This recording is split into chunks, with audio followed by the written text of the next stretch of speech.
Kalena dhammat sawanang etamang kalamutamang.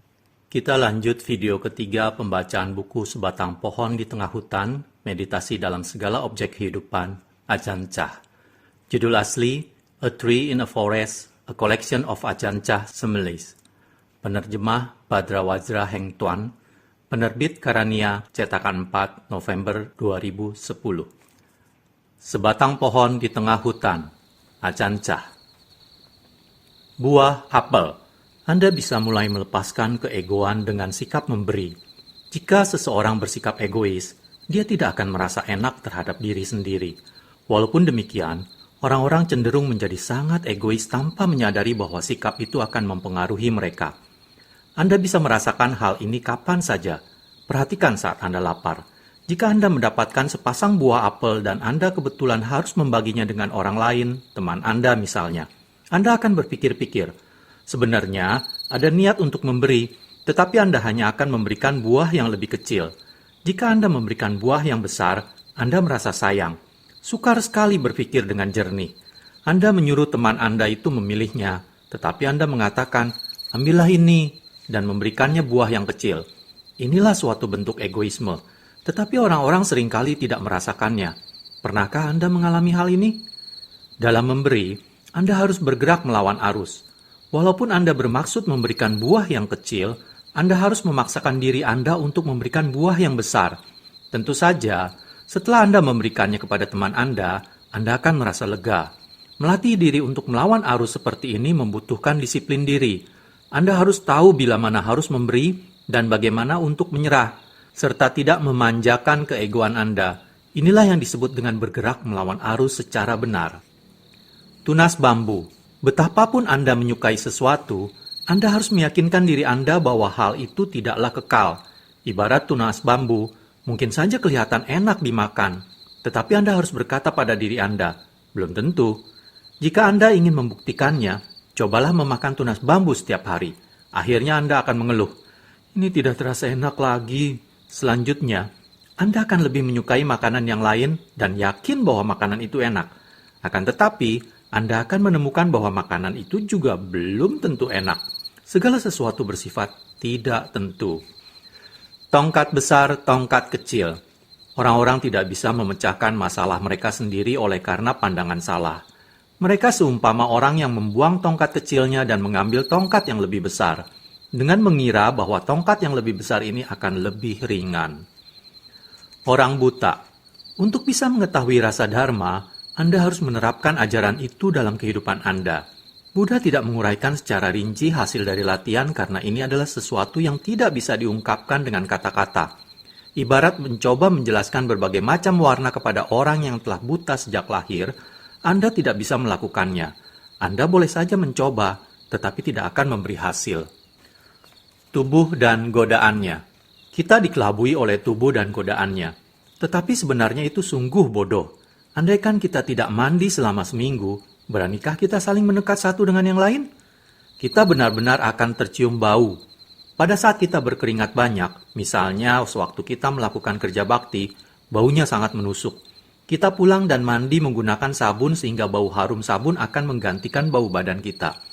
Memakai sabun mandi yang harum bisa membuat tubuh menjadi harum, tetapi bau badan yang sesungguhnya masih tetap ada, hanya untuk sementara dipendam. Pada saat bau sabun itu menghilang, bau badan itu muncul kembali. Sekarang kita cenderung mengira bahwa tubuh ini indah, segar, dan kuat. Kita cenderung berpikir bahwa kita tidak akan menua, sakit, dan meninggal. Kita digoda dan dibodoh-bodohi tubuh, dan kita melupakan tempat berlindung yang sesungguhnya di dalam diri kita. Tempat yang tepat untuk berlindung ialah pikiran. Nasi. Ajaran yang diberikan Buddha bisa membantu kita memecahkan masalah. Tetapi pertama-tama kita harus berlatih dan mengembangkan kebijaksanaan. Sama seperti kita menginginkan nasi, kita harus menyalakan api terlebih dahulu, menunggu hingga air mendidih, dan menanak beras hingga menjadi nasi sesuai dengan yang kita inginkan. Kita tidak bisa hanya dengan memasukkan beras ke dalam sepanci air mendidih untuk segera mendapatkan nasi. Pemanas batu bata. Jika berbagai perasaan memunculkan kesan di dalam pikiran, janganlah segera melupakannya. Ibarat membakar batu bata. Pernahkah Anda melihat pemanas batu bata? Orang-orang membuat nyala api kira-kira 2 atau 3 kaki di depan pemanas sehingga semua asap terserap masuk ke dalamnya. Dan tidak ada yang tertinggal di luar. Semua panas yang timbul selanjutnya memasuki pemanas dan pekerjaan pun menjadi cepat selesai. Orang-orang yang melatih dharma harus melakukannya bagaikan pemanas batu bata. Semua perasaan mereka akan ditarik ke dalam untuk diubah menjadi pandangan benar. Dengan melihat pemandangan, mendengar suara, mencium bau, mengecap rasa, dan seterusnya, pikiran menarik segala sesuatu ke dalam. Selanjutnya, perasaan akan berubah menjadi pengalaman yang bisa membangkitkan kebijaksanaan. Jembatan. Biarkanlah pikiran Anda bagaikan jembatan yang kokoh, dan tidak seperti air yang mengalami pasang naik dan surut di bawahnya. Patung Buddha. Pencerahan tidaklah berarti menjadi mati seperti sebuah patung Buddha. Seseorang yang telah mencapai pencerahan masih berpikir, tetapi dia tahu bahwa proses berpikir itu tidaklah kekal, tidak memuaskan, dan kosong adanya. Melalui latihan, kita akan bisa melihat segala sesuatu dengan jernih. Kita harus menyelidiki penderitaan dan menghentikan penyebabnya. Jika tidak, kebijaksanaan tidak akan muncul. Kita harus melihat segala sesuatu tepat sebagaimana adanya. Perasaan hanyalah berupa perasaan belaka. Pikiran adalah pikiran belaka. Inilah cara untuk mengakhiri semua masalah kita. Membangun rumah dan mewarnai kain. Hanya ingin melakukan kebaikan tanpa mengembangkan kebajikan adalah ibarat membangun sebuah rumah yang indah tanpa mempersiapkan fondasinya terlebih dahulu. Tidak lama kemudian, rumah itu akan runtuh. Atau ibarat mewarnai sepotong kain tanpa mencucinya terlebih dahulu. Kebanyakan orang melakukannya demikian. Tanpa memperhatikan kain itu, mereka langsung mencelupkannya ke dalam larutan perwarna. Jika kain itu kotor, pewarnaan akan membuatnya menjadi lebih jelek lagi. Pikirkanlah hal ini. Akankah mewarnai sepotong permadani kotor menjadikannya indah? Walaupun demikian halnya, orang-orang selalu bertindak seperti itu. Mereka hanya ingin melakukan perbuatan baik, tetapi tidak mau meninggalkan perbuatan jelek. Mereka masih belum memahami bahwa hanya jika pikiran kita bebas dari pengotornya, pikiran dapat menjadi tenang. Anda harus memperhatikan diri Anda. Lihatlah kesalahan dalam perbuatan, ucapan, dan pikiran Anda. Di mana lagikah Anda akan berlatih jika bukan pada perbuatan, ucapan, dan pikiran? Mobil. Semua agama bagaikan berbagai jenis mobil yang bergerak menuju arah yang sama. Orang-orang yang tidak melihatnya seperti ini tidak memiliki cahaya di dalam hatinya. Kucing. Jika kekotoran batin muncul, Anda harus melakukan sesuatu. Kekotoran batin bagaikan seekor kucing. Jika Anda memberinya sebanyak mungkin makanan, ia akan terus-menerus datang untuk meminta makanan. Akan tetapi, jika suatu ketika ia mencakar Anda dan memutuskan untuk tidak memberinya makanan lagi, ia tidak akan datang mencari makanan lagi. Ia masih akan datang mengeong-ngeong pada saat-saat awal, tetapi jika Anda bersikeras, ia tidak akan datang lagi. Sama halnya dengan berbagai kekotoran batin pada pikiran Anda. Jika Anda tidak memberinya makan, mereka tidak akan datang mengganggu Anda terus-menerus lagi, dan pikiran Anda akan menjadi tenang. Ayam di dalam sangkar. Pada saat pikiran mengembangkan ketenangan, pikiran diawasi oleh ketenangan itu, bagaikan seekor ayam yang dimasukkan ke dalam sangkar. Ia tidak akan bisa berkeliaran lagi di luar, tetapi masih bisa berjalan-jalan di dalam sangkarnya. Langkahnya ke sana kemari tidak akan membahayakan, karena ayam itu berada di dalam sangkar. Beberapa orang tidak ingin merasakan setiap perasaan atau pikiran pada saat mereka bermeditasi, tetapi pikiran dan perasaan tetap muncul.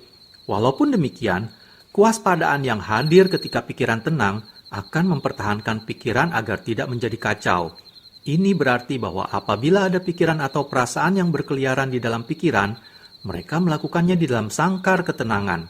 Dan oleh sebab itu, tidak akan membahayakan atau mengganggu Anda. Anak kecil. Jika Anda tidak menantang dan menahan pikiran Anda hanya mengikuti arah suasananya. Ini bukanlah latihan yang benar. Ibarat memanjakan setiap tingkah seorang anak kecil. Akankah anak itu menjadi seorang yang dewasa nanti? Jika orang tuanya memberikan segala sesuatu yang diinginkan si anak, baikkah demikian? Walaupun mereka memanjakannya pada masa kecil, begitu si anak mulai bisa berbicara, mereka kadang-kadang harus menamparnya karena mereka takut anak itu akan menjadi rusak dan tidak bisa berdiri sendiri. Pelatihan pikiran Anda harus seperti ini. Jangan manjakan setiap tindak tanduknya. Pohon yang bengkok. Inti latihan kita ialah memperhatikan dengan seksama dan memeriksa pikiran. Anda harus memiliki kebijaksanaan. Jangan mendiskriminasikannya. Jangan kecewa terhadap orang lain jika mereka berbeda dari Anda. Akankah Anda marah jika melihat sebatang pohon yang pendek dan bengkok di tengah hutan karena tidak menyerupai pohon-pohon lain yang tinggi dan tumbuh lurus? Ini sungguh bodoh. Jangan menghakimi orang lain. Mereka sungguh bervariasi. Tidak perlu memikul beban dengan menginginkan mengubah mereka semua. Jika Anda ingin mengubah sesuatu, ubahlah kebodohan Anda menjadi kebijaksanaan. Baki yang kotor.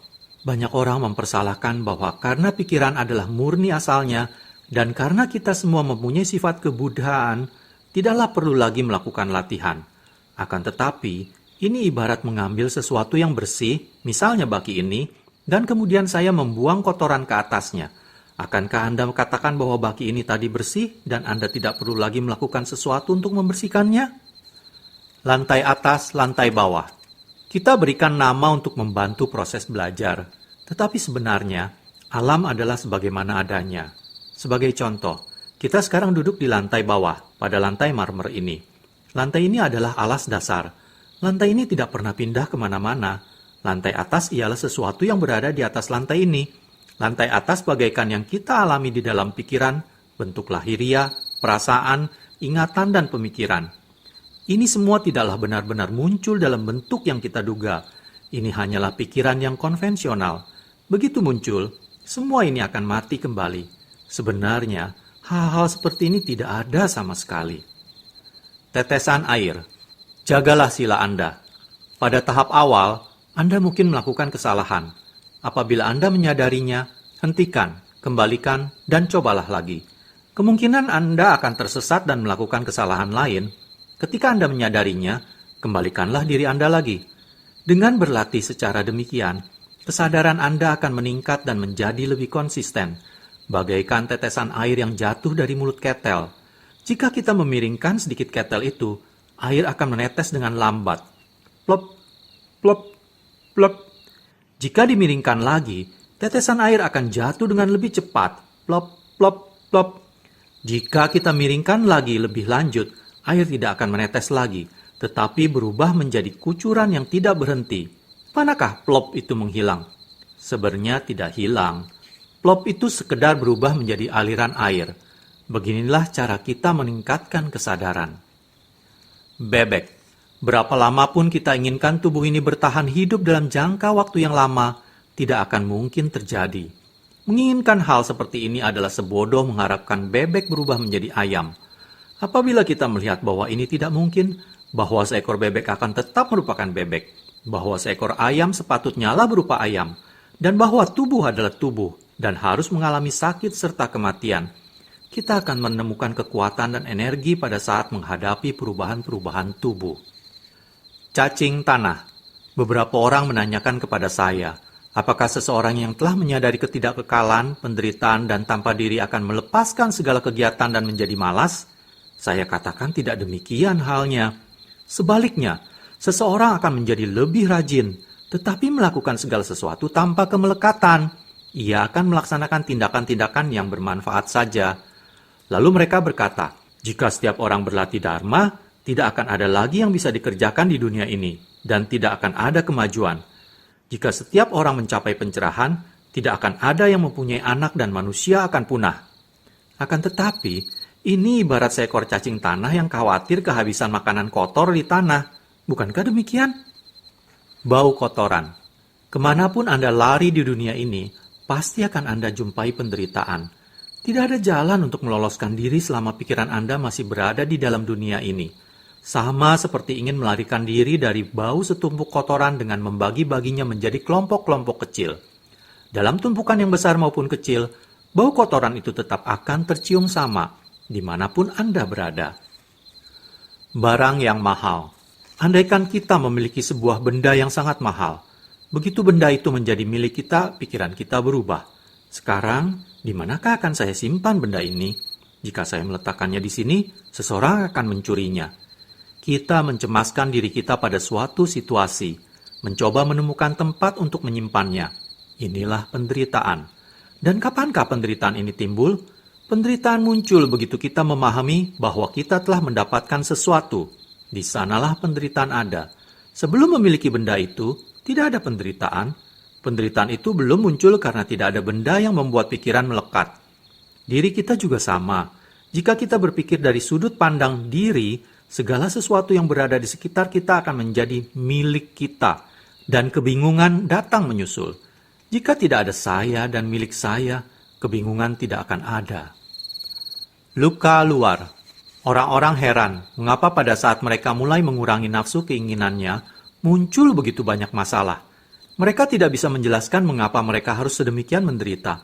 Kondisi sebelumnya jauh lebih gampang saat mereka memuaskan nafsu keinginan, karena dengan demikian mereka bersekongkol dengan nafsu keinginan itu. Akan tetapi, hal ini bagaikan seseorang yang menderita infeksi di dalam tubuhnya, tetapi hanya mengobati luka-luka yang tampak pada permukaan kulitnya. Jatuh dari sebatang pohon. Jika kita melihat Paticca Samuppada sebagaimana tertulis di dalam kitab-kitab, kita katakan bahwa ketidaktahuan akan mengakibatkan kegiatan. Kegiatan mengakibatkan kesadaran. Kesadaran mengakibatkan batin dan jasmani. Batin dan jasmani mengakibatkan 6 dasar indera. 6 dasar indera membangkitkan hubungan indera. Hubungan indera akan mengakibatkan perasaan. Perasaan mengakibatkan nafsu keinginan. Nafsu keinginan akan mengakibatkan kemelekatan. Kemelekatan membangkitkan keberadaan. Keberadaan mengakibatkan kelahiran. Kelahiran mengakibatkan usia tua, sakit, mati, dan semua bentuk penderitaan. Akan tetapi dalam kenyataan, pada saat kita berhubungan dengan sesuatu yang tidak kita sukai, segera muncul penderitaan. Pikiran mengikuti rantai Paticca Samuppada begitu cepat sehingga kita tidak akan menelusurinya. Sama seperti jatuh dari sebatang pohon. Sebelum kita menyadari apa yang terjadi, pluk, kita sudah menumbuk tanah. Sebenarnya kita melalui banyak ranting dan cabang selama jatuh, tetapi ini berlangsung begitu cepat sehingga kita tidak sempat menghitungnya ataupun mengingatnya pada saat kita jatuh. Sama halnya dengan Paticca Samuppada. Penderitaan segera yang kita alami adalah hasil dari melalui seluruh rantai Paticca Samuppada. Inilah sebabnya Buddha menganjurkan murid-muridnya untuk mengamati dan mengetahui sepenuhnya pikiran mereka masing-masing, sehingga mereka bisa menangkap diri mereka sebelum jatuh mengenai tanah. Daun yang gugur.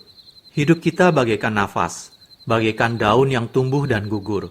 Apabila kita menyadari sepenuhnya tentang tumbuh dan gugurnya daun-daun, kita akan menyapu jalan setiap hari dan memiliki kebahagiaan yang luar biasa dalam kehidupan kita di dalam dunia yang senantiasa berubah ini. Petani dan ibu, di mana Anda masih kurang berlatih, di sanalah Anda harus memperbaikinya sendiri. Arahkan perhatian Anda pada titik itu. Pada saat duduk, berbaring, atau berjalan, perhatikanlah. Bagaikan seorang petani yang belum selesai menggarap tanahnya. Setiap tahun, ia menanam padi. Tetapi tahun ini dia masih belum menyelesaikan pekerjaannya, sehingga pikirannya senantiasa melekat di sana. Pikirannya tidak bisa beristirahat dengan tenang karena dia tahu bahwa pekerjaannya masih belum selesai. Bahkan pada saat berada di antara teman-temannya sekalipun, ia tidak merasa santai. Ia selalu digoda oleh pikirannya akan tanah yang belum selesai digarap. Atau bagaikan seorang ibu yang meninggalkan anaknya di lantai atas rumah, sementara ia pergi memberi makan hewan peliharaan di lantai bawah. Dia selalu membawa bayinya di dalam pikiran karena takut sesuatu akan terjadi pada bayinya itu. Biarpun dia melakukan pekerjaan apapun, bayinya tidak pernah berada jauh dari pikirannya. Sama halnya dengan kita dalam hal latihan. Kita tidak boleh melupakannya. Walaupun kita sedang melakukan pekerjaan lain, latihan kita tidak boleh menjauh dari pikiran kita. Latihan harus senantiasa bersama kita, siang dan malam. Seharusnya lah begini jika kita ingin mengalami kemajuan. Bola. Walaupun sekedar mendengarkan dhamma tidak akan menuntun kita menuju penyadaran, hal itu sungguh bermanfaat. Di saat-saat beginilah, pada zaman kehidupan Buddha, mereka yang benar-benar menyadari dharma bahkan menjadi seorang arahat dengan mendengarkan khotbah. Mereka ini bisa dibandingkan dengan sebuah bola. Pada saat diisi angin, bola itu mengembang. Setelah itu, udara yang berada di dalam bola berusaha mendorong untuk bisa keluar, tetapi tidak ada lubang yang meloloskannya. Begitu sebatang jarum ditusukkan pada bola, semua udara yang ada di dalamnya akan mendesak keluar. Ini sama halnya dengan pikiran para murid itu yang mencapai pencerahan pada saat mendengar dharma. Begitu mereka mendengar dharma dan mengenai tempat yang tepat, kebijaksanaan muncul. Mereka segera memahami dan menyadari dharma yang sebenarnya. Teman, Buddha tidak menginginkan kita mengikuti pikiran ini. Beliau menginginkan kita melatihnya. Jika pikiran menuju suatu arah, bergeraklah ke arah yang lain. Dengan kata lain, apa yang diinginkan pikiran, jangan biarkan ia mencapainya. Sama halnya dengan berkenalan dengan seseorang selama bertahun-tahun, tetapi kita baru mengetahui bahwa ide kita ternyata tidak sejalan. Kita tidak bisa lagi saling memahami. Pada kenyataannya, kita akan saling bertengkar. Dan akibatnya kita berpisah, serta berjalan menurut cara masing-masing. Benar, jangan mengikuti pikiran. Barang siapa yang mengikuti pikirannya akan mengikuti keinginan, nafsunya, serta segala hal. Ini berarti bahwa orang tersebut masih belum berlatih sepenuhnya. Buah-buahan di tangan. Penting sekali mempraktekkan dharma. Jika kita tidak mempraktikannya, semua pengetahuan kita akan hanya merupakan pengetahuan di permukaan saja. Hanya ada pada selubung luar. Ibarat di tangan kita terdapat buah-buahan, tetapi kita tidak memakannya. Walaupun memiliki buah-buahan, kita tidak bisa memanfaatkannya. Hanya dengan memakannya lah kita bisa mengetahui rasa yang sebenarnya. Pohon buah. Sebatang pohon matang, berbunga, dan menghasilkan buah. Selanjutnya, gugur dan benihnya berserakan di tanah untuk kemudian tumbuh lagi menjadi pohon yang baru. Siklusnya mulai kembali. Sebenarnya, banyak buah yang matang dan rontok, membusuk, jatuh ke tanah sebagai benih, dan tumbuh kembali menjadi pohon. Beginilah dunia ini. Tidak jauh berbeda. Dunia hanya berputar-putar dan muncul hal-hal lama yang sama lagi. Kehidupan kita sekarang ini juga sama. Dewasa ini, kita hanya melakukan hal-hal kuno yang sama dengan yang telah kita lakukan sebelumnya. Kita berpikir terlalu jauh. Banyak sekali hal-hal yang membuat kita tertarik, tetapi tidak satu pun di antaranya yang menuntun menuju kesempurnaan yang sebenarnya. Tong sampah. Terkadang mengajar adalah pekerjaan yang sulit. Seorang guru bagaikan sebuah tong sampah yang ke dalamnya orang-orang menuangkan segala rasa, frustasi, dan permasalahan. Semakin banyak orang yang Anda ajarkan, akan semakin besarlah tong tempat menampung sampah itu. Jangan khawatir, mengajar adalah cara yang paling mengagumkan untuk berlatih dharma. Dharma dapat menolong orang-orang yang dengan murni menerapkannya di dalam hidup mereka. Mereka yang mengajar akan berkembang kesabaran dan pemahamannya. Tersesat. Orang-orang menyangka bahwa dengan melakukan ini dan menghafal itu, mempelajari berbagai hal akan bisa mengakhiri penderitaan. Akan tetapi, ini bagaikan seseorang yang menginginkan banyak benda. Mereka mencoba menimbun sebanyak mungkin, berpikir bahwa jika jumlahnya telah mencukupi, penderitaannya akan berkurang. Sama halnya dengan mencoba meringankan beban Anda dengan meletakkan lebih banyak benda lagi di punggung Anda. Beginilah cara orang-orang berpikir, tetapi cara mereka berpikir menyimpang dari jalan yang sebenarnya. Bagaikan seseorang yang berjalan menuju ke utara dan yang lain berjalan menuju ke selatan. Walaupun demikian, keduanya percaya bahwa mereka berjalan pada arah yang sama. Memasuki kota. Beberapa orang kelihatan bingung karena dewasa ini terdapat begitu banyak guru dan sistem meditasi. Akan tetapi, ini ibarat memasuki sebuah kota. Seseorang bisa memasuki kota dari arah yang berlain-lainan. Apakah Anda berjalan mengikuti arah ini atau itu, cepat atau lambat, sama saja semuanya. Seringkali berbagai sistem meditasi hanya berbeda dari tampak luarnya saja.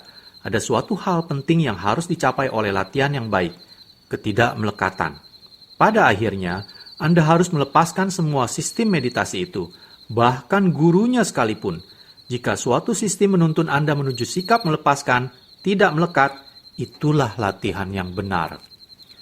Pencernaan yang baik. Janganlah terburu-buru untuk melepaskan diri dari kekotoran batin Anda. Anda pertama-tama harus dengan sabar memahami tentang penderitaan dan penyebabnya sekaligus, sehingga Anda bisa mengabaikannya sepenuhnya. Sama seperti akan lebih baik bagi sistem pencernaan Anda jika Anda mengunyah makanan secara lambat dan sempurna. Stasiun kereta api. Pada saat tiba waktu berlatih, yang sebenarnya perlu Anda mulai ialah kejujuran dan integritas Anda. Tidak perlu membaca Tripitaka untuk mendapatkan ketamakan, kebencian, dan hayalan. Ini semua telah ada di dalam pikiran Anda dan Anda tidak perlu belajar dari buku-buku untuk mendapatkannya. Biarkanlah pengetahuan menyebar dari dalam diri Anda dan Anda akan berlatih dengan benar. Jika Anda ingin melihat kereta api, pergilah ke stasiun kereta api. Anda tidak perlu menyusuri seluruh jalur utara, jalur selatan, timur, dan barat untuk bisa melihat kereta api itu. Jika Anda ingin melihat kereta api, salah satu di antara yang beroperasi, Anda lebih baik menunggu di stasiun kereta api. Di sanalah semuanya akan mengakhiri perjalanan. Beberapa orang mengatakan kepada saya bahwa mereka ingin berlatih, tapi tidak tahu caranya, atau mereka masih belum pernah mempelajari kitab suci, atau mereka telah tua, atau daya ingat mereka sudah tidak kuat lagi. Perhatikanlah stasiun kereta api. Ketamakan muncul di sini, kemarahan timbul di sini, khayalan bangkit di sini. Duduklah di sini, dan Anda akan melihat semuanya muncul. Latihlah di sini, karena di sinilah Anda terpaku, dan tepat di sinilah dharma akan muncul. Rambut di dalam sop. Mengapa tubuh Anda menarik dan Anda tertarik padanya? Karena mata tubuh Anda yang melihat, bukan mata hati Anda. Sifat sebenarnya tubuh Anda ialah tidak bersih, tidak indah, tidak kekal, dan akan musnah. Lihatlah tubuh Anda bagaikan rambut yang ada di dalam sop. Apakah itu indah? Ketahuilah bahwa tubuh ini tidaklah lain kecuali tanah, api, air, dan udara. Tidak ada jiwa di sana. Anda terjebak jika ingin membuatnya indah. Rambut yang menyembunyikan gunung. Gagasan, kemelekatan, dan nafsu keinginan kita bagaikan sehelai rambut yang bisa menyembunyikan seluruh gunung dari pandangan kita, karena mereka dapat menghindarkan kita dari melihat benda-benda yang paling sederhana dan nyata. Kita menjadi begitu terperangkap dalam gagasan, diri, keinginan kita, sehingga kita tidak bisa melihat segala sesuatu sebagaimana adanya. Ibaratnya, bahkan sehelai rambut pun bisa menutupi gunung dari pandangan kita. Jika kita melekat pada keinginan yang halus sekalipun, kita tidak akan bisa melihat hal-hal yang benar, yang senantiasa sangat nyata. Aula, kita hanyalah orang yang berkunjung ke tubuh ini, seperti gedung aula ini, yang bukan merupakan milik kita. Kita hanya penyewa sementara, bagaikan tikus-tikus, cicak-cicak, tokek-tokek yang tinggal di dalamnya. Tetapi kita tidak menyadari hal ini. Tubuh kita juga sama. Sebenarnya, Buddha mengajarkan bahwa tidak ada diri yang menetap di dalam tubuh ini, tetapi kita mempercayainya sebagai diri kita, sebagaimana milik kita yang sesungguhnya. Ini adalah pandangan yang keliru. Segenggam penuh lumpur. Jika Anda mengambil segenggam lumpur dan memerasnya, lumpur itu akan merembes keluar melalui sela-sela jari tangan Anda. Orang-orang yang menderita juga demikian. Pada saat penderitaan meremas mereka, mereka juga mencari jalan untuk keluar. Ayam jantan atau ayam betina. Mengajari orang-orang yang berbeda tingkat pemahamannya sangatlah susah. Sebagian orang telah memiliki gagasan bawaan. Anda mengatakan kebenaran kepada mereka dan mereka membantahnya. Saya benar, Anda yang salah. Ini tidak akan berakhir jika Anda tidak membiarkannya. Anda akan menderita. Bagaikan 4 orang yang memasuki hutan dan mendengar ayam berkokok.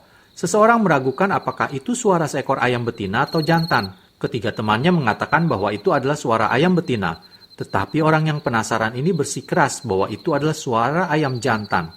Bagaimana mungkin ayam betina berkokok seperti itu? Dia bertanya. Mereka menjawabnya, ya, ayam mempunyai mulut, bukan?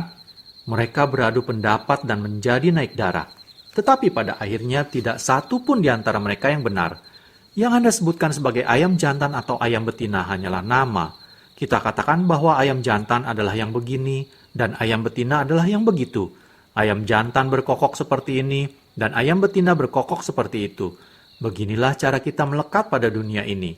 Sebenarnya, jika Anda mengatakan bahwa sesungguhnya tidak ada yang namanya ayam jantan maupun ayam betina, segala masalah akan berakhir. Apotek hidup. Teori Dharma bagaikan buku tentang apotek hidup. Dan pergi mencari tanaman tersebut ibarat melaksanakan latihan. Setelah mempelajari buku itu, kita tahu apa yang diuraikan tentang apotek hidup. Tetapi kita tidak tahu bagaimana bentuk tanaman tersebut yang sesungguhnya. Yang kita dapatkan hanyalah beberapa sketsa dan nama.